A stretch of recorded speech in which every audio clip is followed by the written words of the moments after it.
Hello, this is Adam Beanstock. I've never had a lesson on the viola in my life.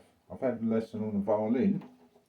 Didn't get on too well with that. So I am, this is Adam Beanstock. I am essentially most of the time self-taught, and I've learned things off YouTube, which has been useful to me, useful tool for all the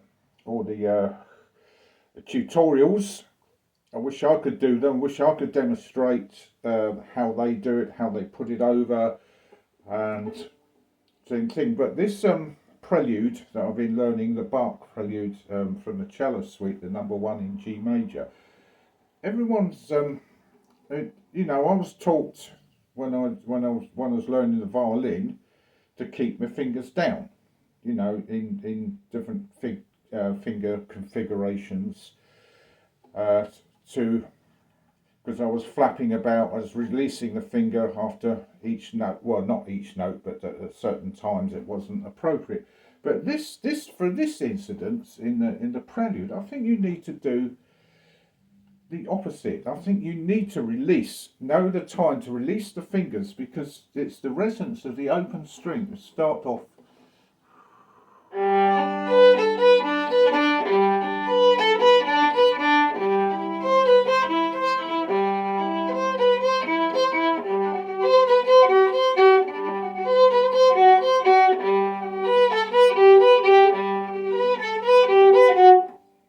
So it's not very well played. The bowing went up. So obviously this is quite straightforward.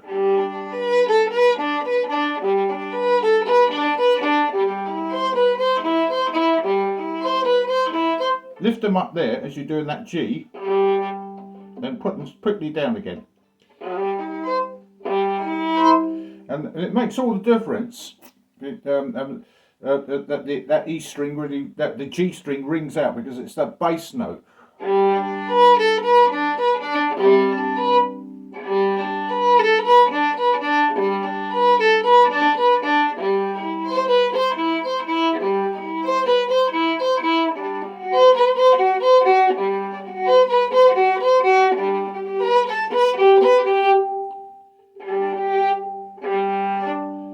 I'm not doing it very well, but it's that G.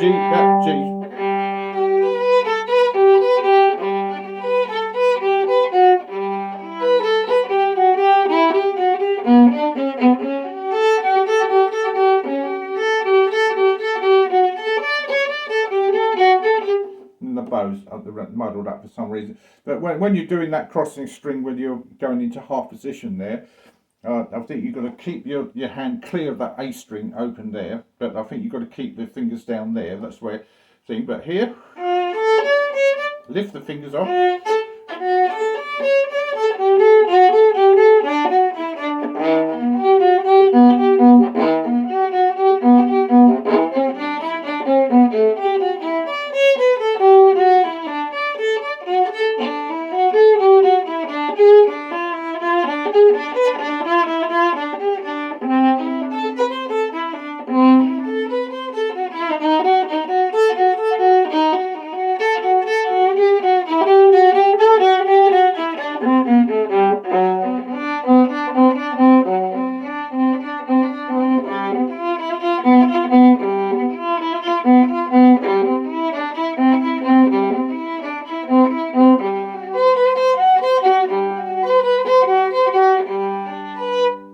You've got to lift, and once you get used to it, you've got to lift the fingers off, completely off the strings. Just, you don't have to lift them very far to make that G string really resonate through. Otherwise, you risk obstructing the actual overtones of the resonance coming through. So see, as we're going across the string, you've got time to just play, lock the finger above it, put it then when you actually need the note. So if you prepare it, it's gonna, it feels like you're digging in, and it's got a It's almost if you're going over to the string, you got as the bow is going over to the next string.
Come to there, and you know, really take your time with it.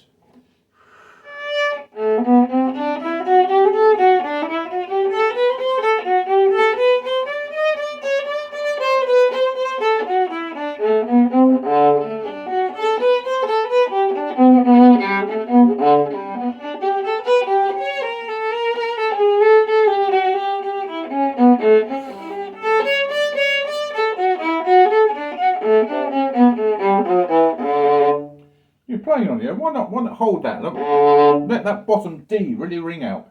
And when you come up to, and then up there.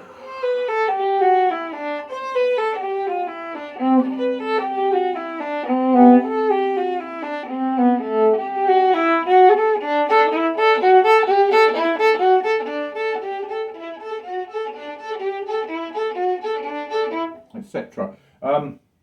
Got a bit lost there, but obviously this terrace dynamics, that's something that goes down to interpretation. But if you're repeating a phrase, it calls for terrace dynamics. So we go from here again.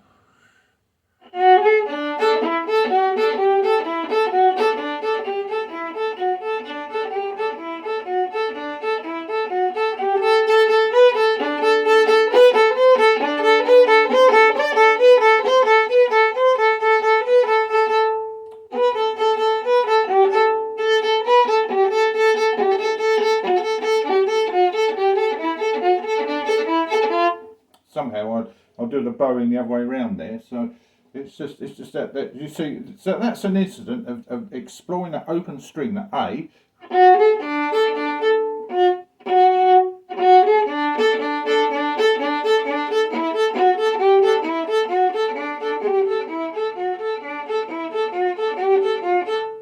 Well, I've lost my place.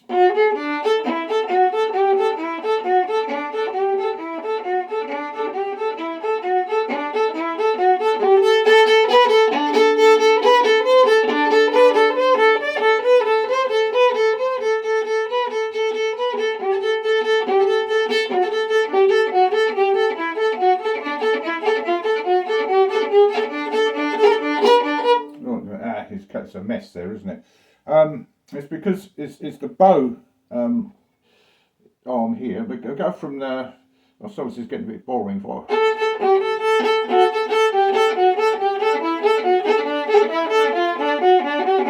I think when it goes into the treble clef there, I think you need to have a slight little pause, or it starts a new section.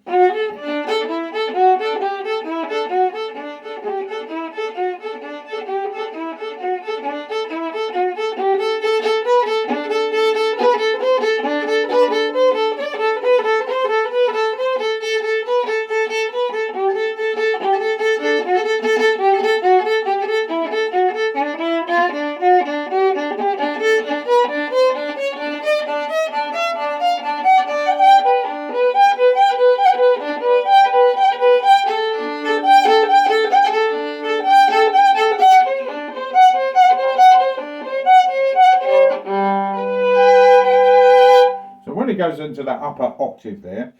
That's another case in point of releasing those the open string.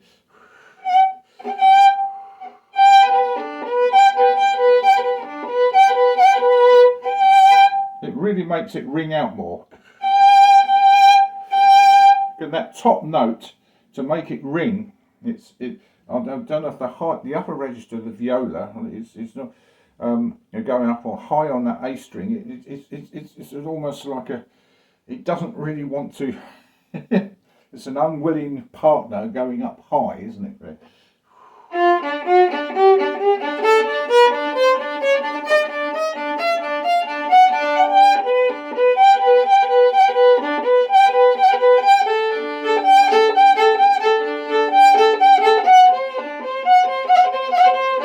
It's got to be free as anything.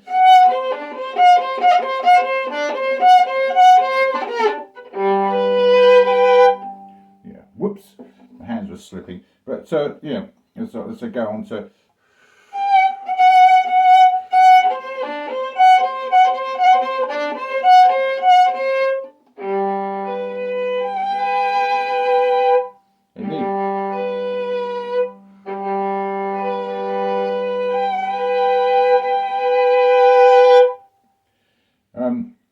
It's obviously very different from the cello technique as it plays. First of all, it's an octave lower, and hand stretches, and the whole technique of playing would be very, very different to the viola. But it can sound nice on the viola, and I've heard it really performed really well. But as you can see, I'm struggling with it to get the good consistent tone and overtones out of it, and to get the musicality of the phrasing as well, because think of it as a melodic line as opposed to a lot of semiquavers in trying to be fitted into one beat. Because you know, I'm playing with this without the metronome. I'm concentrating on the actual melody. I mean, you've got this lovely, beautiful bit up here. It's really melodic.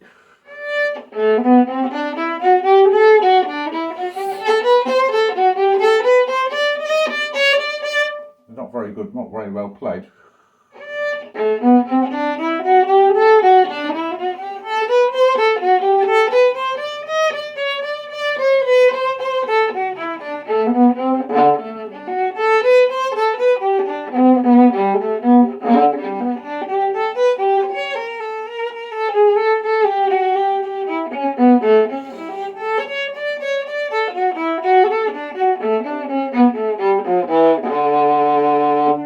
It's a lovely bit of melody, isn't it? Yeah, it's almost like you know, Bach influenced these romantic composers, isn't he? I mean, such as Brahms and you know, and Beethoven, and you know, all these romantic composers are very influenced by Bach.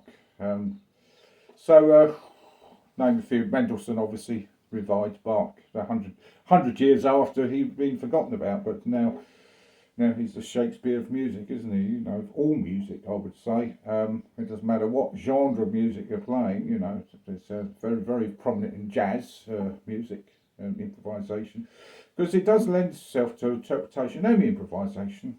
But it's a lovely piece to learn. I'm going to try and learn the C major one next, which is I think it's the one in C. I think it's the number 3.